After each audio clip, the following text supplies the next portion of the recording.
Hello, and thank you for joining me. This is Carla Cargle of the Financial Truth with Carla Cargle and Choose Happy. I just wanted to say that. I like to wear shirts that give messages, but let's stay on point today. We are here with the Wealth and Prosperity Book Club of the Financial Truth with Carla Cargle, and today we are featuring our May and June book, and that is The Little Money Bible by Stuart Wilde, The 10 Laws of Abundance. And let's talk about the first 3 laws of abundance. And again, what you will also find in all of the books that are being featured through the Wealth and Prosperity Book Club, they all eventually are going to interconnect in their message, because ultimately the message is going to be rooted, especially when we're talking about wealth, prosperity, and abundance from a spiritual level, understanding and raising our consciousness to live a life of wealth, prosperity, and abundance. So the principles are pretty much going to be the same from book to book and authors, but they, of course, they make their presentations differently. But they ultimately are going to at some point interlap with what they're saying, or overlap, I should say, with what they're saying. So today we're going to talk about the first 3 laws and the 10 laws of abundance. I hope that you have read the book, The Little Money Bible, and I hope that you are able to share with me and be a part of the discussion. And so today, the first law of the 10 laws of abundance is the law of abundance is natural and God-given. The law of abundance is natural and God-given. It is natural and God-given simply because God created everything abundantly. He created us all to live the abundant life. There is no lack. Yes, I said there is no lack, because I want you to really think with me and allow yourself just to step outside of your own personal space and think about, is there lack or is there abundance? Some people say, well, depending on who I am, where I am, and what I am. Well, bottom line is there is abundance, and God did not create lack. And what do I mean by that? That means that the life we live in, the world we live in, the opportunities and what we have been given, should be clear to us if we truly allow ourselves to think, process it, allow ourselves to truly be in oneness with the creative process of God and all that has been created. And we can see clearly that there's only abundance. When I walk my dogs on a regular basis and I'm constantly looking around me and I see the nature and the birds that fly through the air, and I'm often saying to myself, how many birds are out there? Where were those birds yesterday? Did they fly here from Paris, France, or were they in California, or were they in Germany? That's how my mind thinks, because I'm constantly thinking above and beyond my specific situation and wanting to understand all the aspects of life and what is truly out there. So when we allow ourselves to go beyond our own personal space, we can understand that there is only abundance. The only truth is abundance. The last human being has not yet been born. The last tree has not yet been planted. The last bird has not yet flown. The last money has not yet been printed. Because there is abundance. It's a constant, continuous process. So in that, the first law of abundance is it's a natural and God-given state, because God created us all to live the abundant life. The second law in the 10 laws of abundance in the Little Money Bible is the law of flow. The law of flow. And all I am doing here is, of course, I am summarizing what is in the book here. And of course, we can at some point discuss it with questions. I want you to ask questions and contact me with your questions and concerns so we can elaborate and discuss, because it's good for us to all gain knowledge and understanding. But the second law in the 10 laws of abundance is the law of flow. And it just simply is this. What you put out there comes back to you. Really.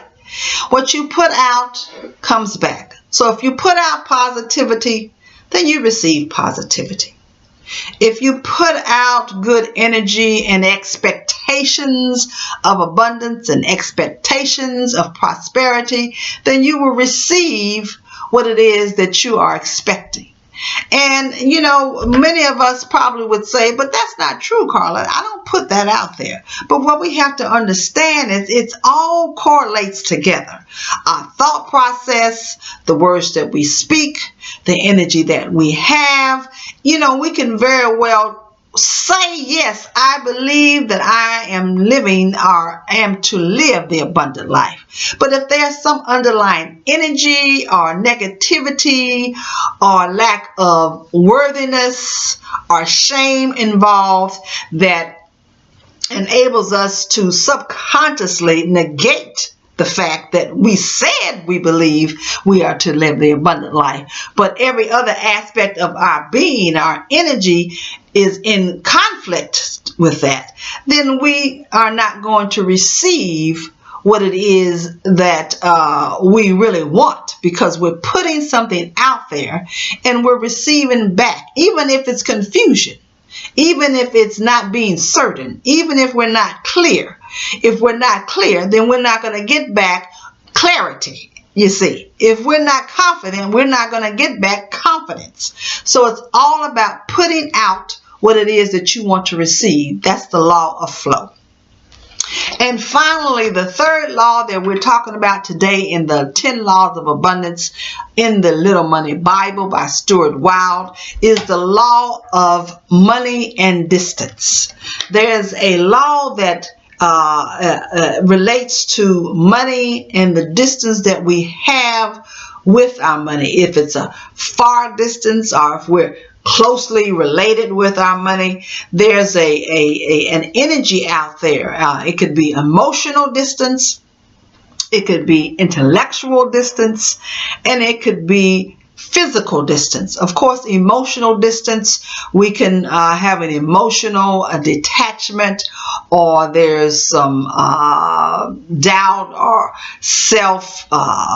not low self-esteem or shame or thoughts of unworthiness or emotional energy that puts us in a place where we don't allow the closeness to be drawn in with the money, the consciousness of money, the wealth consciousness, the life of abundance, the living in prosperity, because there's an emotional issue that's allowing that distance to be there that keeps us away from being one with wealth consciousness and prosperity and abundance. That's emotional distance.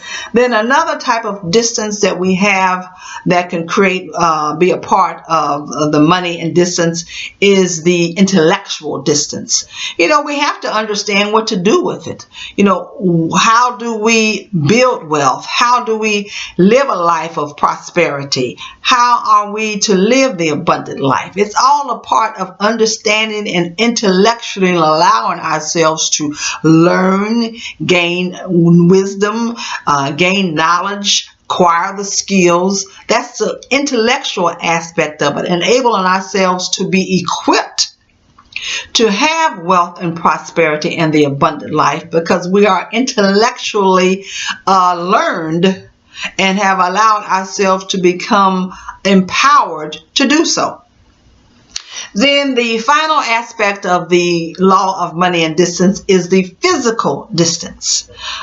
Being able to position ourselves to be where we need to be physically in order to actually receive and have that life of wealth, prosperity, and abundance. What does that mean? You know, some types of careers that are out there, for example, we have to, generally speaking, have to be in a certain position or a certain place. You know, acting, for example. That's a good one, because most people know that if you really want to get in acting and truly become highly successful in acting, at some point you have to live and go through New York City, Broadway, off-Broadway, or Hollywood. Generally speaking, that's where those that truly become highly successful in acting, they either go through one of those two major cities. So if that is your goal and objective, for example, to be a world-renowned actor or actress and earn an Emmy or Academy Award or Tony Award or something of that nature, then you need to position yourself and go to where that is in order for you to be able to obtain that wealth, prosperity, and abundance that is attached to the acting world. The same thing with if you wanted to be a lawyer. Well, of course, then you need to position yourself in law school in order to obtain the knowledge and the wisdom in order to be that attorney, that great lawyer. So, the bottom line is understanding that it's our emotional, intellectual, and physical states, and allowing ourselves to be aligned with the energy that attaches us and draws us into and connects us with wealth, prosperity, and abundance. I hope that this has been enlightening, and this information today will enable you to say, let me think about that. Let me go deeper. Let me discern, or let me take more time to understand what Carla is saying. Is she saying what it really is? And I hope that I am, because my intent is always to empower, equip, and enable you to gain greater knowledge, wisdom, and understanding so that you can live the life of wealth, prosperity, and abundance. Thus, that's why I am, and this is The Financial Truth with Carla Cargle, the Wealth and Prosperity Book Club. Wealth is for all.